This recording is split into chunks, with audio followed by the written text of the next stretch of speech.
hit record. And we'll just go from there. So hi, everybody, and welcome to another episode of Circle Up and Get Real, where we talk about things that matter with people who matter. And the secret is that's everybody.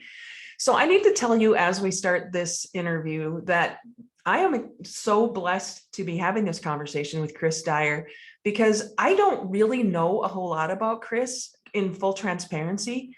At least I didn't before I read his book, The Power of Company Culture. But Chris is a big deal, you guys. Chris is a big deal. And I just sent a tweet out and said, hey, how would someone theoretically get Chris Dyer on his or her podcast? And then I put in parentheses, not asking for a friend. And Chris, oh my goodness, you answered like in a matter of hours, if even an hour. And I am so blessed that you actually are listening. And so I want to just say hi, thank you, and then I'll tell people who you are. Well, hi, thanks for having me. Oh, it's my pleasure, completely. So Chris is the founder and CEO of a company called People G2, which was formed to do background checks and intelligence.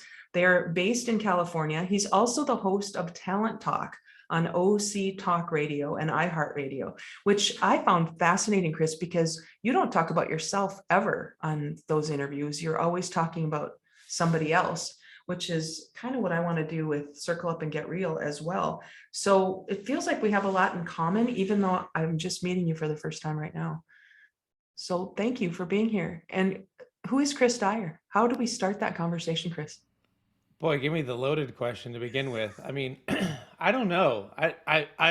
So as we sort of mentioned as we were starting this, at the end of last year, I did sell most of my company to somebody else, and now I'm part of a larger organization. And so I'm still a founder. I'm still a part of it. I still have ownership and still working there. But it sort of gives me a lot more time. And as the year goes on, I'll have even more time to do more with other companies, do more speaking, do more consulting.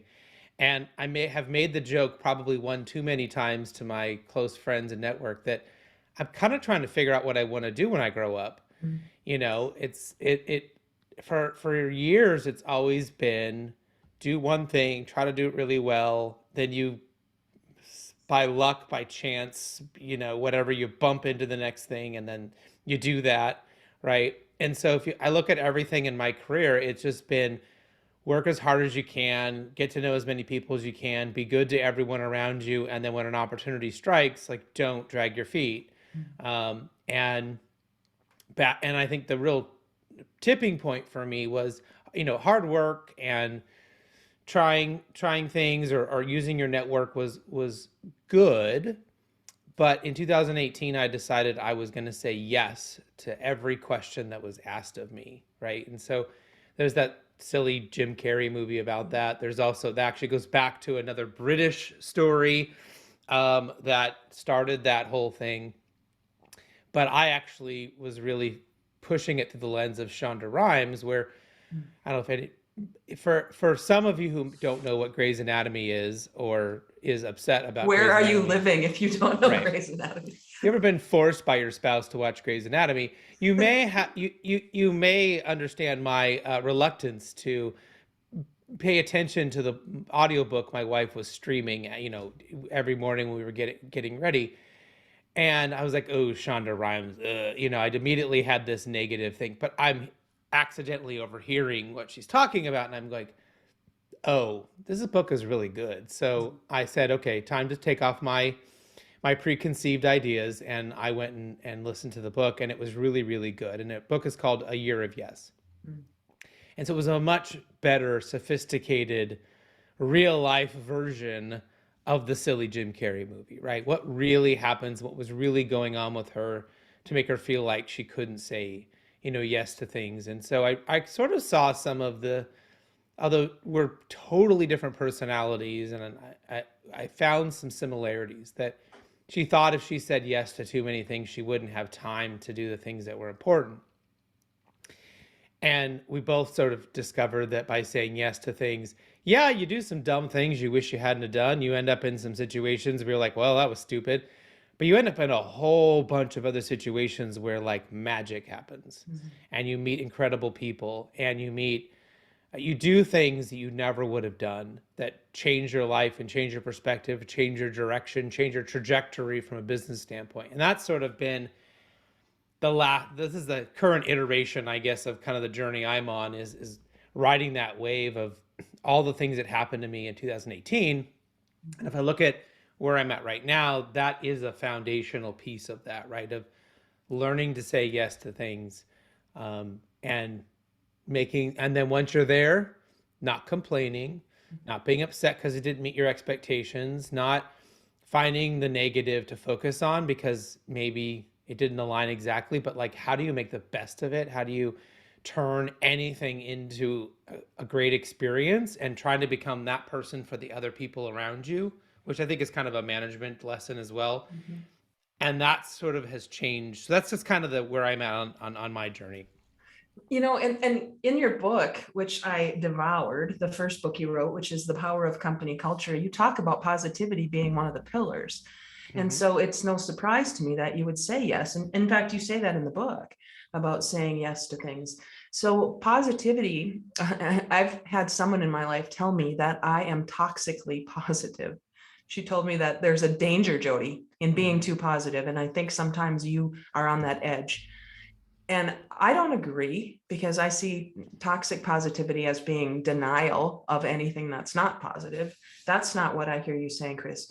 Saying yes to seeing what can happen when we need to adjust and pivot, because one of the other pillars is make mistakes. And so that Right. kind of is a segue into the book. Could you tell us a little bit more about what was behind this book? And just for clarification, you started the company People G2 in order to help people find the best employees. Is that fair to say? Yeah, I mean, we do background checks and drug testing and employment screening. So we're that part of you think you found the right person, but let's just make sure they really are who they say they are. And they really did go to that school and they really were a manager and all that because people lie. I can give you a lot of examples of some really good liars who just, wanted that job, make extra money, but they were not qualified. In fact, I give examples of companies that folded because they hired employees who did not have the qualifications and then gave them the reins to go run a department and they had no idea what they were doing, right? So we think it's a really important part of the process. But yeah, so that's what we do, in that sort of the ecosystem of hiring. So that's how it started. And back in the day, you must have a story before that that had you get into that and start that kind of a company. Yeah, it was one of those, kind of earlier I alluded to it of like you work hard and you bump into something. And I was working in West Hollywood at a hotel. I was like I don't know, 10th employee or something ridiculous like that. And there was only like 5 of the 150 rooms were even open.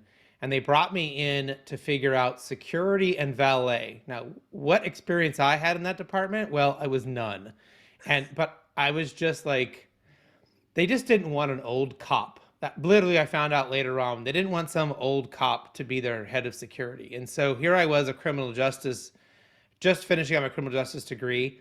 At Cal State Fullerton, it's more like a sociology degree. It was more like, why do people do what they do? It's not police science. It was just, so it fascinated me. I kind of decided that would be my degree. Of course, I end up in business, and I should have stayed in my business classes that I hated. But um, I just I was working there, and it was exciting. It was fun, but it was like a gazillion hours a week, 7 days a week, and the background check company that we used just happened to mention to me that they were looking for someone, and if I knew anybody. And then I looked, and they're like a mile and a half from my house. Wow. And I'm like, I currently drive 2 hours each way in traffic 7 days a week. I'm working 80, and they want to pay me the same amount that I'm getting paid now to not drive. Like, I get 4 hours of my life back every day. Just right there, right? I have no idea what I'm doing, but okay. So I went to that job, right? Turned out I hated my boss. He wasn't a very nice person, but I put up with it for years because it was safe. I had, suddenly more money because I didn't have all that gas money I was spending. Like, things got better for me as a very young, person in the workplace. And then 9/11 happened. Mhm. And I was there. So I hated my boss so much that I convinced him to let me work at starting at 6 a.m. and leave at 2. He didn't come in till 10. He took 2 hours for lunch. I barely saw him, right? And so I'm watching live and the planes go into the towers. And when this, so a lot of you might remember the first one went in and we were all confused. Is this an accident? What's happening? We weren't even thinking terrorism. Like, you're just thinking, oh my God, what a terrible accident. How does this happen? Right. Right. And then the second one happened and it was like, this is not an accident. Mm-hmm. And I remember it was like somebody had had a spell on me. And when that second one hit, the spell had been released. And I went, what am I doing with my life? Mm. Why am I here putting up with this person? Why am I putting up with this job? Why am I playing it safe when I know I'm supposed to be an entrepreneur? I'm supposed to have my own business. I had a lemonade stand when I was coming out of my mother's womb. I mean, like I have always been entrepreneurial, right? I sold more magazines and more wrapping paper than any other student at school. Like, I always was doing that stuff, and yet I found myself working for somebody else in a job I hated, and it was like, oh, time to change this. So by November 1st, so this is less than 2 months, I had started the company, which we originally called it Liberty Alliance, but it's now People G2. Wow. So that's like listening to a calling and not denying what's pulling you into the future. So G2, I know there's a reason it's called People G2. What's the significance? So G2 is a military term that means intelligence gathering. So we were sort of trying to elevate our brand a little bit, and we thought, and Liberty Alliance, nobody understood what we did. They would call us and ask us for an insurance quote. They thought we were Liberty Mutual. Right. And we thought, well, let's find a name that has some connection to maybe larger companies and maybe senior exec. So it's pretty, I don't know how common it is now, but back then it was pretty common for a senior exec to have some military experience or to have taken that term and bring it into corporate America. And so that for the right person, they understood what G2 was.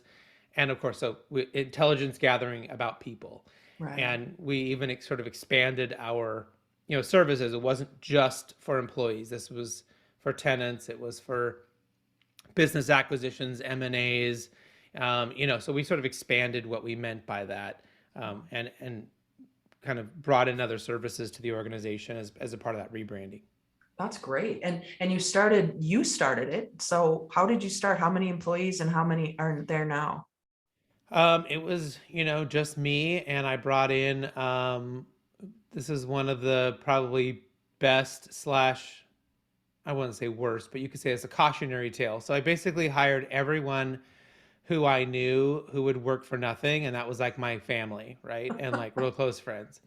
And so it's great because those people will, again, work for nothing. They will show up. They will do everything they can. On the flip side, they're not necessarily the right people for the job. They aren't necessarily, if you did a perfect resume match.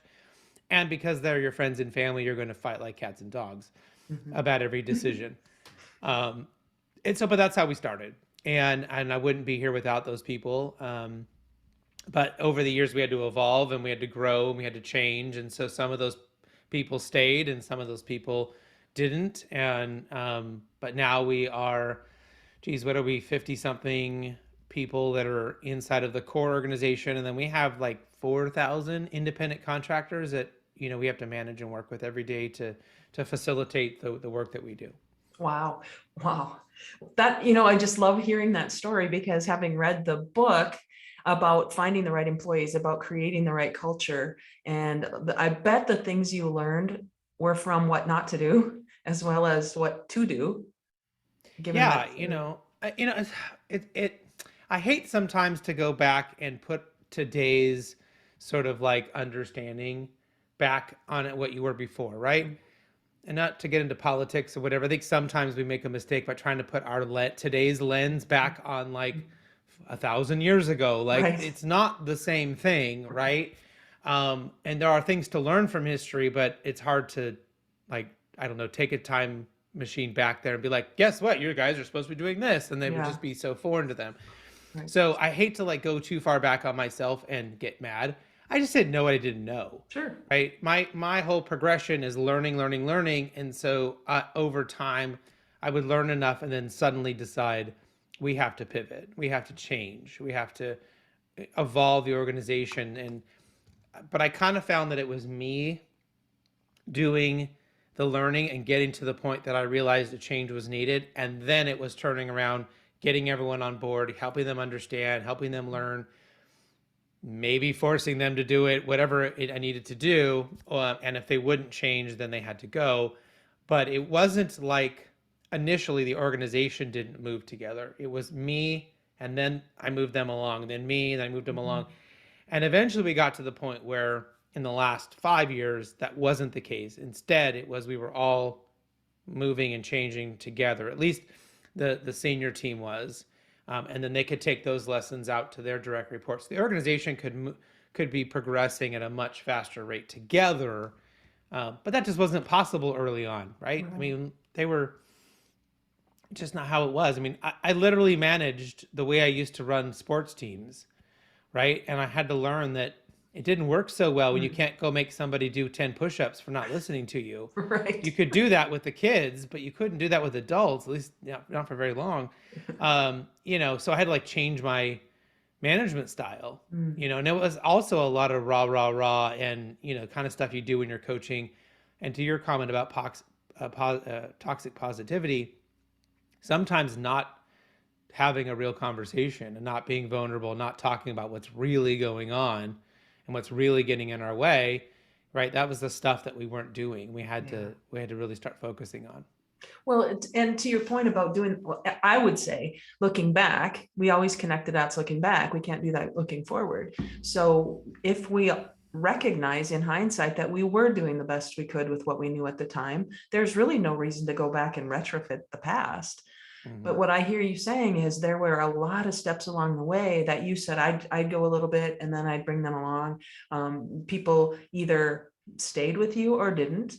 And I sense a lot of that in the book, which was written in 2018, which is probably no accident because that was the year you were doing the Year of Yes. Mm-hmm.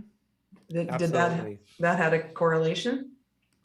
It did. So I will admit that I've never been the hot girl, but for 1 minute, someone thought I was. So what I mean by that is the publisher kept pinging me on LinkedIn saying, hey, we'd like to talk to you about writing a book. And I thought it was one of those people who were like, we'll teach you how to write a book. It's only $25,000. Right. And you too can self-publish. And I was like ignoring them. I'm like, yeah. And so finally like, hey, we're really trying to get a hold of you here. And I went and looked him up and I went, oh no. I probably said something else, but I went, oh no. This is a real publisher who's really trying to get a hold of me. And I went, oh my gosh, for like 5 minutes, I played the hot girl. I was playing hard to get. And I didn't even know it. So I'm like, well, I might as well keep going with this because it seems to be working for a minute. And so I went back and said, yeah, I can meet you in a month. And when I sent that message, I absolutely wanted to hide under the desk because my reaction would have been, oh my God, I'm so sorry. I can talk to you today. Right. And I was like, but it's working that I've been kind of ignoring them. So I said, I can meet next month. And they said, sure. And they got a time. And again, I delayed getting back to just sort of keeping that energy of I'm busy, I'm important. Right. I'll fit you in when I can. And it worked. But yeah, they came and asked me to write a book. And I was like, first of all, I don't like writing. I like it a lot more now, but like back then, I do not like writing. I'm not a writer. I had this very, fixed mindset thing about writing just based on school. I mean, if my girlfriend, who's now my wife, didn't proofread it 19 times, I probably wasn't going to get a B. I mean, it didn't make sense that they were asking me to write a book, but I did sort of realize that I had a story and I had a message, and there were so many things coming out of the radio show that you were nice enough to mention that I was hearing. And that was a part of the journey for the company. I was hearing consistently, maybe different words to describe it, but there was these 7 things that great companies, great leaders were consistently doing over and over and over again.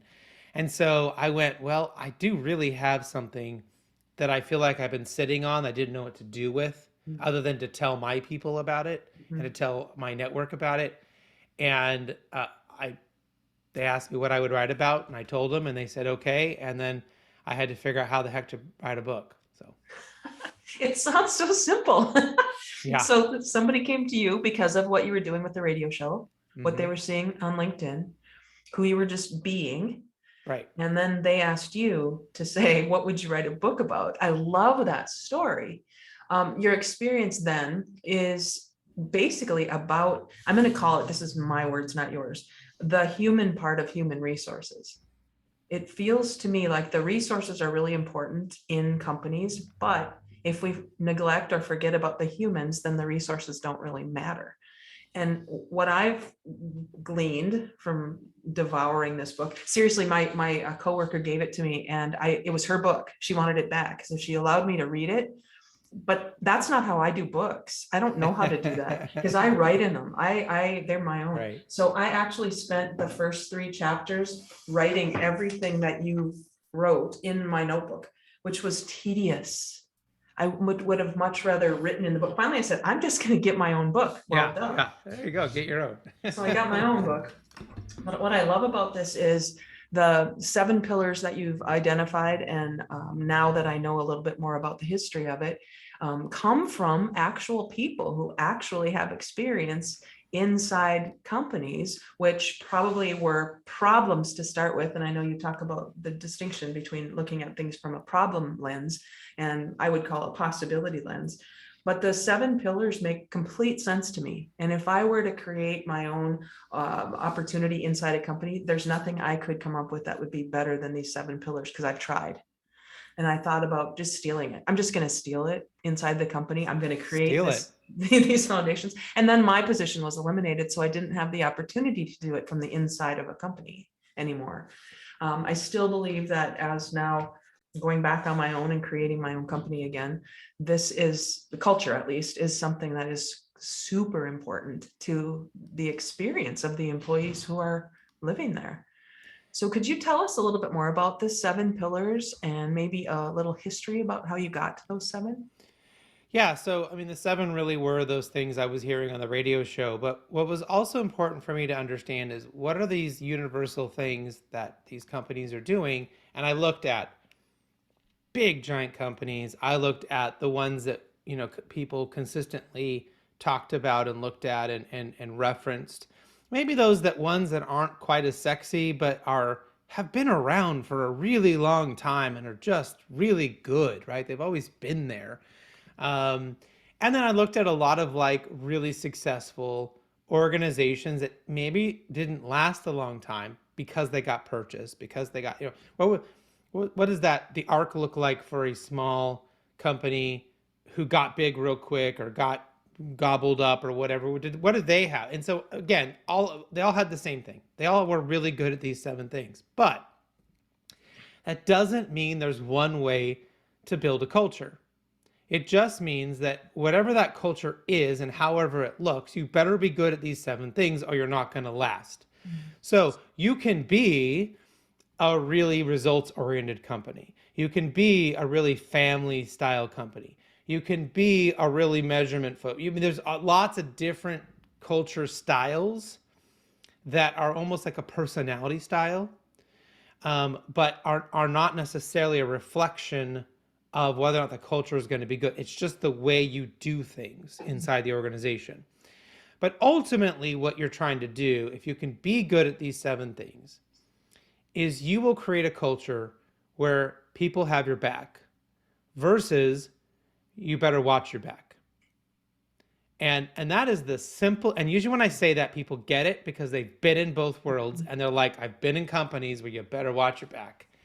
And I've been in them where I couldn't understand why, but everyone was there to help me. I always felt great. No one ever, and maybe it was just down to their team and it wasn't really the whole company, but whatever, their experience was one of those 2 things. And how do you get out of the bad one and into the good one? Well, usually when I go in and work with organizations, we look at those 7 pillars and I'll just ask their people, explain the 7, and I ask them, which ones are you good at? Which ones do you need help with? And it is universal. It's not like we're splitting hairs 50-50. I mean, they're like, we're really good at those 3. and man, do we suck at that one. And these other three we could use some help with. And you're like, cool. And management always wants, well, let's start with an easy one. And I'm like, nope. Mhm. Let's go to the worst one, please. You're really bad at transparency. Well, that's where we're going to make a big change. Big splash, big change. You're going to feel it. And then we can work on all the other easy stuff. That's so great. And I just need to go back to the book for a second. I love the way you wrote it, because you talk about these 7 pillars, which we're going to talk about in a second. We'll just identify them. But at the very end of the book, you go a step further. And yes, it's great to have all this theory. Here you go, here it is. But actually now you step people through. Now what? What do I do? And the way you just described that was start with the hardest one, make some progress. And I love how you do that. I also love, well, I love so much. I sound like a fangirl. I kind of am a fangirl here for just a second, because Hey, I'll take it. I know, right? You deserve it, man. So the 7 pillars, as we start with, are, I'll just read them really quickly and then we can jump in a little bit. I know we don't have a ton of time, but the 7 pillars are transparency, positivity, measurement, acknowledgement, uniqueness, listening, and mistakes. So when you hear that list, just before we even dig in, when you hear that list, as you said, Chris, I bet there are some that your organization would say, yep, we're good at that. Yep, we suck at that. But to put that list together and have on that list, the one that jumps out at me is mistakes. How is that possible, that we could actually acknowledge mistakes? Because boy, I'm a recovering perfectionist. I just need to be a little bit transparent here in that. That doesn't occur in my life.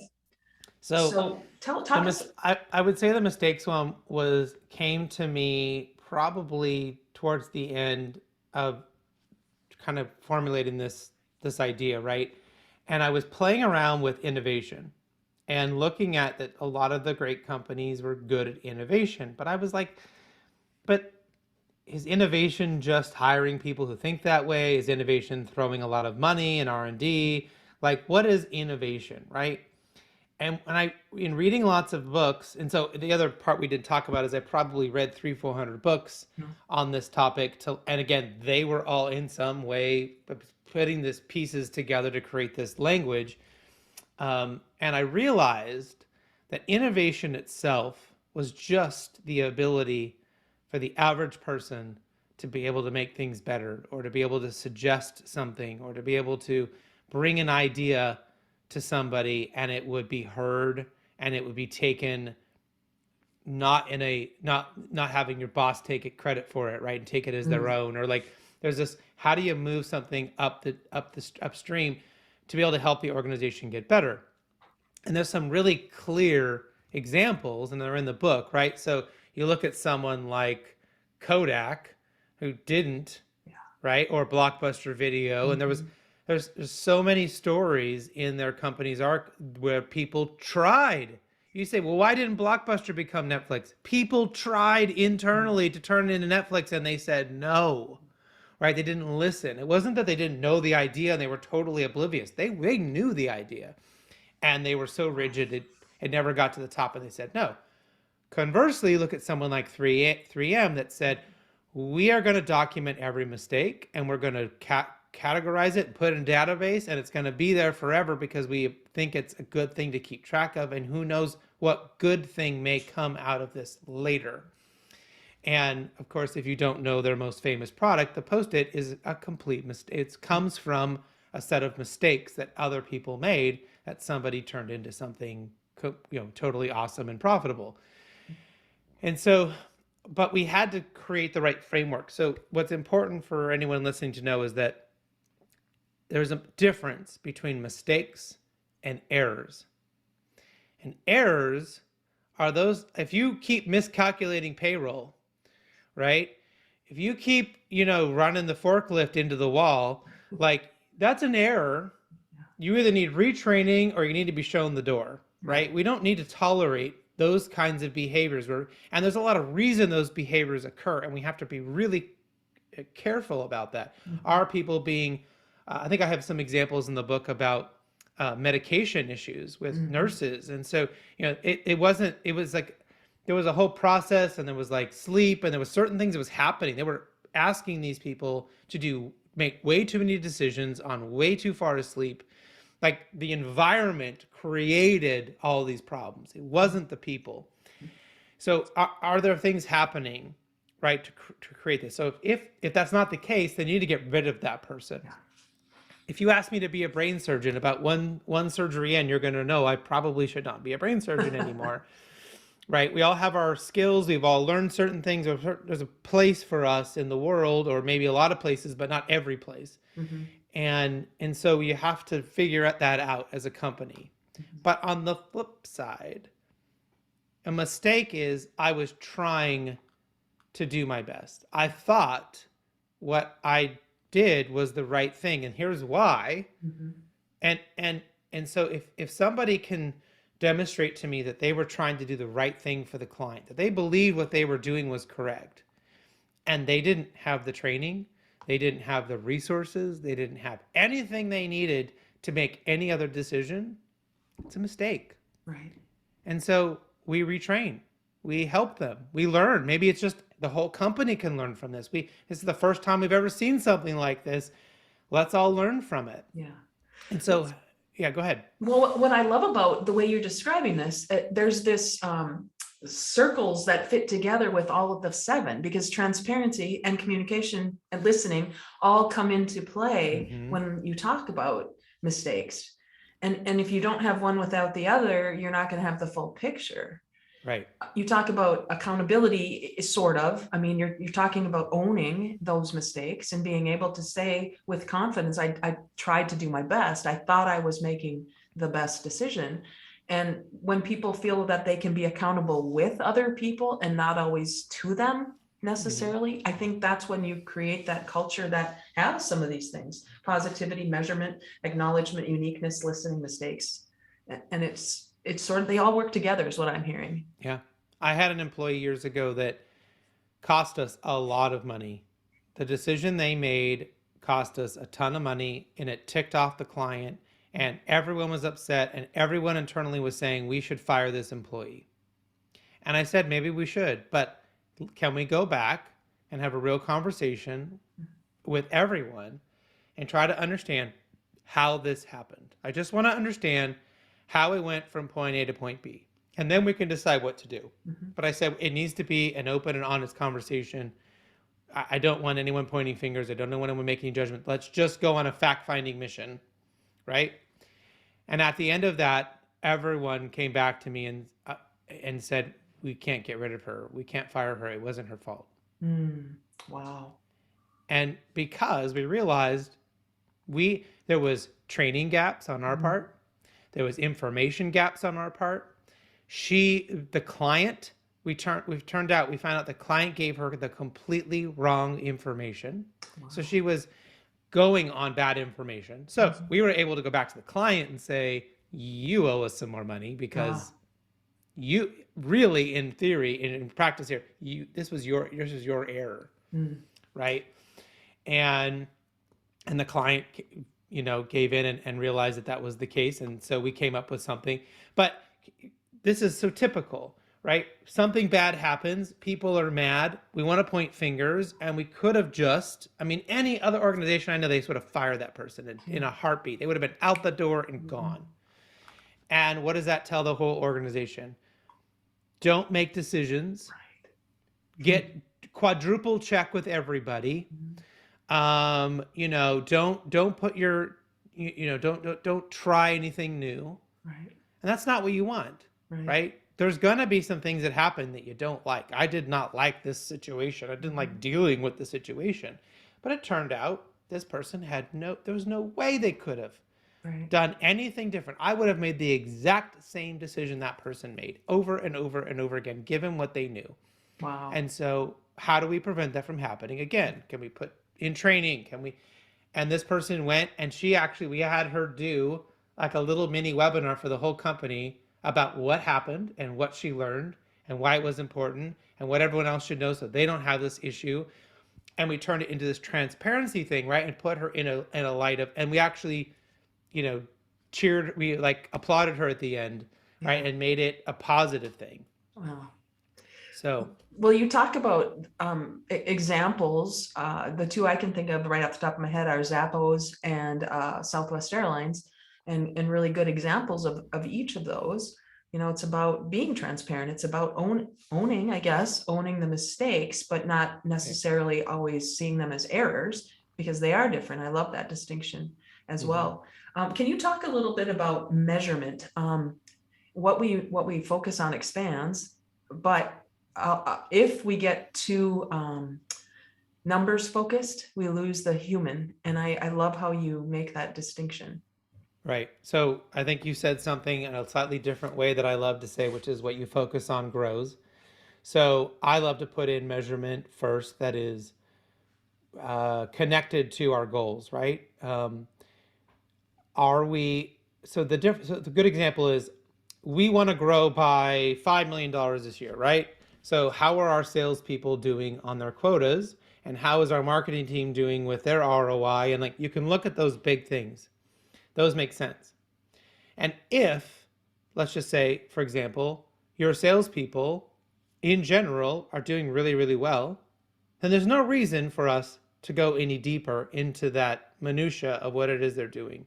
If our goal was 5 and we're on our way to 5, then go forth and conquer, sales team. Mm-hmm. If you have one person who maybe is struggling, then we might want to go back and say, and use our positive leadership standpoint and say, what are the best salespeople doing? How are they being successful?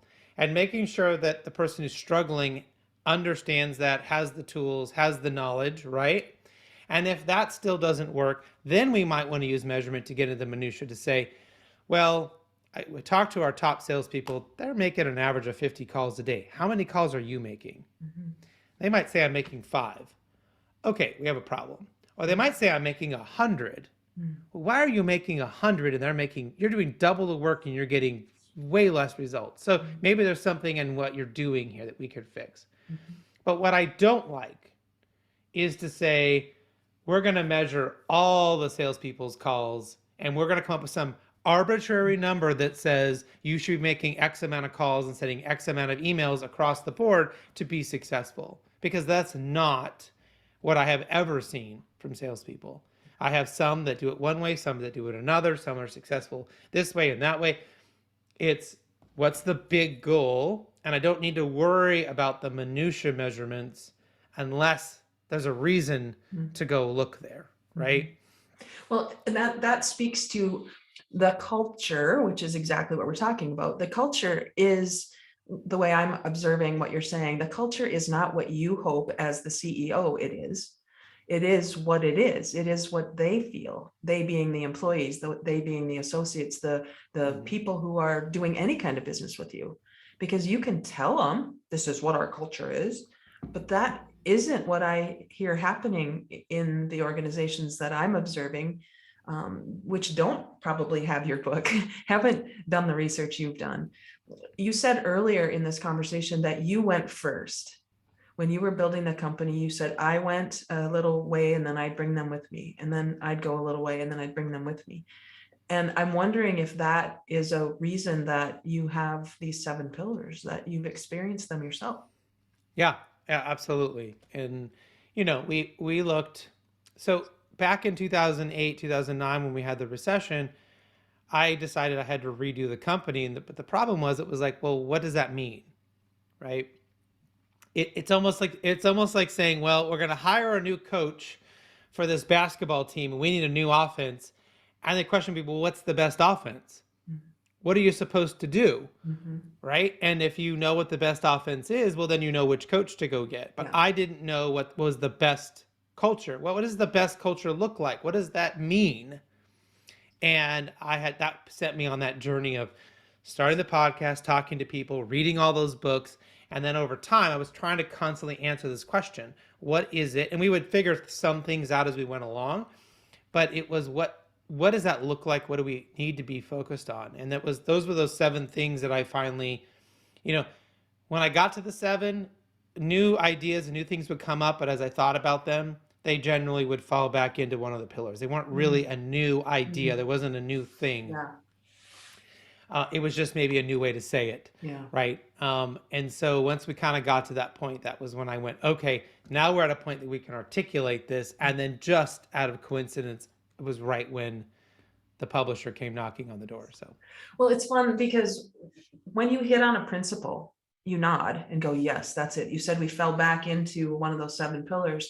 And I think that's the beauty of long lasting research or anything that's done over time. You don't have to reinvent the wheel if the wheel works.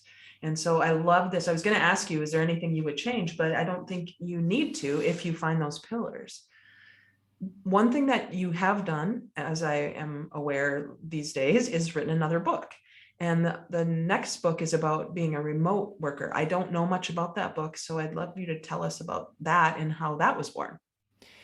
yeah, so in the culture book, there it's in 3 sections, which is what do you got to do to not suck? Like what's the minimum? Then the middle part is what are the if you want to be a great culture, here are your 7 pillars. And then the third part is okay, now that you know all of this, how do you actually get it done? Which is sort of a change management suggestion. So we kind of took that idea into the new book, which is okay, what is remote work really? Right? What are the different types of remote work? Because there's not just one type. It's not just work from home. It's not just the digital nomad. It's not just the person in the field who's an electrician or a plumber or delivering furniture. Or like there's all these different types of remote employees. And so how do you understand that, right? And then we wanted to really get into why is remote work good for the company? Why is remote work good for the leaders? And why is remote work good for the average employee?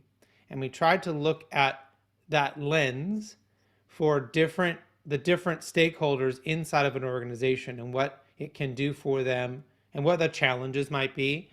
And we have lots and lots of case studies. We have from all places I would have never guessed, but the Marine Corps does remote work and remote learning better than almost anybody else.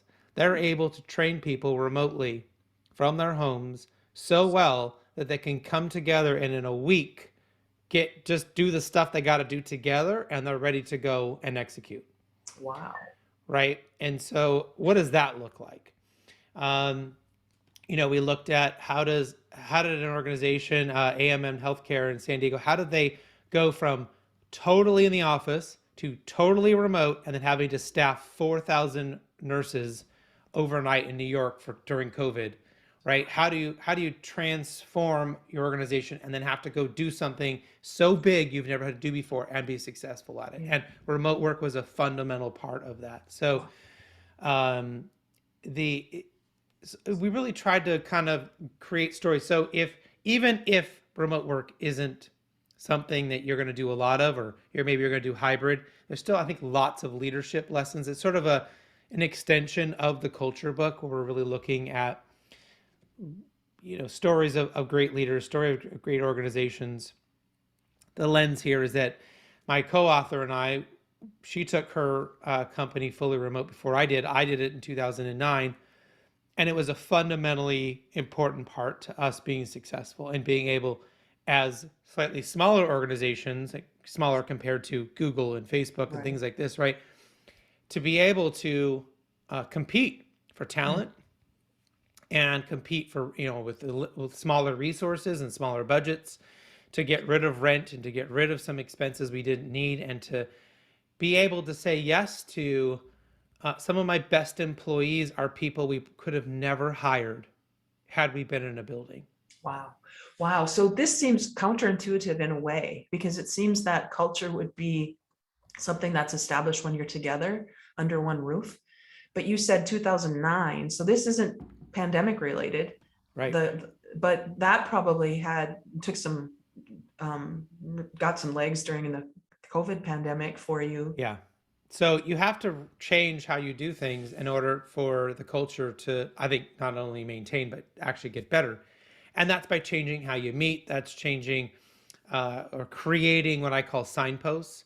So if you're in a building and you see one person go talk to your boss and you're supposed to talk to your boss after they talk to your boss, you can see it, right? Or maybe you pass them in the hallway and they go, oh, I talked to John.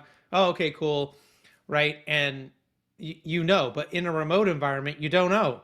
Right. You don't see any of these things, and people just forget. They have to create new ways for people to bump into each other or for information to flow in a different way. So and to do things like, and this is the most controversial one that usually gets people attention. I think that one-on-one meetings should not be occurring in remote work almost most of the time. Hmm. There are HR related issues, there's disciplinary issues, there might be onboarding training. That's fine. But once normal employee, everyday life, one on one meetings are a total waste of time. Hmm. And they are only there for to make somebody feel good, or for politics and brown nosing, or for gossip. Otherwise, why wouldn't you want to say whatever it is you're going to say in front of the group of people who are responsible for the thing that you're talking about? Yeah. Right? And unless we're going to, so if we're all trying to make this thing happen, we have a sales goal of 5 million, we're going to talk, why wouldn't we want everyone there, 5 to 7 people, key people, to talk about that constantly and to be moving that along instead of me having 5 one-on-one conversations, Mm-hmm. right? Ah, very good. Man, if you have 5 one-on-one conversations, they will all be different. I mean, there will be different details that come out, and Right. nobody has the benefit of hearing other people's perspectives. Exactly. Mm-hmm. And that's really what Scrum and Agile Mm-hmm. figured out, that having people come together and talk about it together during that sprint, during that small time where they're going to work on a project, allowed everyone to hear everyone else's ideas and to be inspired and to have, triggered to new ideas, or to think about something they hadn't thought about, or to stop, maybe not go down this path that's not going to work. When we're working in these silos, right? And this is what happens in remote work. We can go work in silos because we just don't hear other conversations. You can hear people in the hallway talking in an office, right?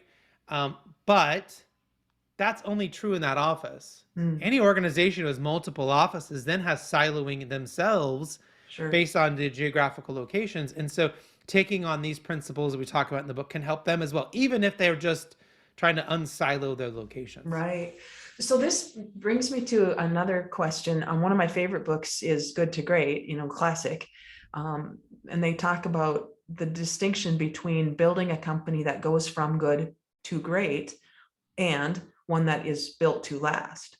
And Jim Collins says in the book, yes, it's possible to go from good to great, but it's a lot easier to start great. So I'm wondering, from your perspective, if you were talking about a culture with an organization, is it easier to start a culture from the ground up positive, or to retrofit? I'm not sure that the question matters. And I'll tell you why, because everyone's going to start in a different place. So I'm not sure that anybody who's starting a company or who's maybe thinking about working on their culture, I'm not sure that it matters, because they are where they are today, right? So sure, if you're in a perfect situation and you just got funding, or you have enough money to start a company and you could start it all perfectly, and you had read enough books and knew all this stuff, yes, that probably would be the best scenario, but that is so unpractical. I think what's better is that wherever you are, wherever that point is in time, just try to get better. Just try to be the best you can be, realize your limitations, bring in experts and consultants, and go to conferences and do a book club with your people. And just, I prefer, which is this idea of, and James Clear in his book Atomic Habits does a really good job of this story, which is the aggregation of marginal gains. I prefer, how do you get 1% better today, or this week, or this month, whatever that means? How do you get a little bit better, other than worrying about what's the perfect starting point? Because how many of us can be in that starting point? I think that excludes most people, right? Whereas most people can say, I am where I am today, but how can I get a little bit better? Perfect. Perfect. I could talk to you forever, Chris. I love everything you're saying. I know that there's a lot more that people can learn from you. I'm not sure how open you are to having people look you up or find you, but if they wanted to, what would be the best way to find you? Would love it. So you can go to chrisdyer.com. You can sign up for the newsletter there, or We have free webinars and resources there. So there's a ton of stuff. If you're interested in the stuff we talked about, there's probably a deep dive on that on the website. I have webinars every month if you want to be a part of that. In fact, we're doing one about mistakes, why failing doesn't suck. That'll be this month. And then if anybody wants to connect on LinkedIn, I'm happy to do that as well. They can look me up there. And or reach out to me on Twitter or wherever else I That do works, this. you guys. He listened. So Chris does a lot of keynote speaking. He's a contributor to Forbes, Inc., HR.com, SHRM, Society for Human Resource Management. Are you now, as you're kind of shifting yourself a little bit, it sounds like you're looking for your next iteration. What am I going to do when I grow up? You said earlier in this conversation. What's on the horizon for you? Right now, it's just trying to figure it out a little bit. My mentor that I wrote the last book with said, when she sold her company, she said she was retiring and she didn't need to work anymore. And she was at an age where she said, I'm basically retiring. And she said, it took me 6 months to figure out what the heck I wanted to do. And she said, and I was just retired. She's like, you're still working, you're still wanting to do stuff. So don't be surprised if you need at least 6 months or more to maybe really crystallize that. So far what's happened is it's a little bit like it was before, where I just have people in my network and I have opportunities and people coming and saying, hey, will you come speak to us? Hey, will you come work with us? Hey, will you come train us? And I did 200 trainings during the pandemic on remote work because people were so thirsty. They were so desperate for, please, can you just talk to my people and tell them how not to screw all these meetings up, or how not to make meetings so boring, or how do we manage people remotely, right? And so I did that and really helped people. And then on a dime, Yeah. they got it, or they brought people back, or whatever happened, because COVID changed. And so it's been interesting now that they're back to culture, right? So Right.